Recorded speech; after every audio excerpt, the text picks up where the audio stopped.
La pandémie est un coup dur pour le combat contre le plastique. Au Royaume-Uni, par exemple, on estime que 1500 tonnes de masques et gants sont jetées chaque mois. C'est vraiment un choc de voir combien les équipements de protection individuelle se sont imposés dans nos sociétés.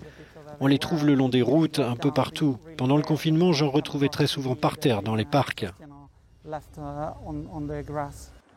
Une grande partie de ces déchets finit en décharge où il leur faudra des siècles pour se décomposer.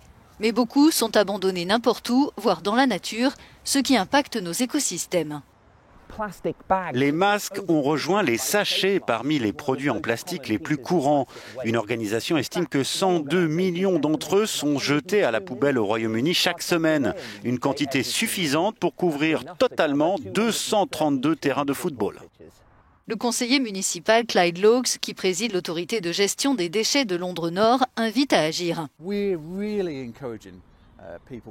On encourage vraiment les gens à utiliser le plus possible des masques réutilisables. Pendant cette pandémie, on ne doit pas oublier que l'on est toujours dans une situation d'urgence climatique et on doit tous faire notre maximum. Ce spécialiste du plastique estime que sa déclinaison biodégradable est la solution pour produire ce type de protection dans l'avenir. Pour les choses que l'on jette à la poubelle, c'est important qu'elles se décomposent très rapidement, peut-être en quelques années, je dirais plutôt qu'en plusieurs siècles. Est-ce que c'est possible ? C'est clairement possible, mais l'inconvénient, c'est toujours le coût. Ces matériaux coûtent 2 à 3 fois plus cher que les plastiques traditionnels.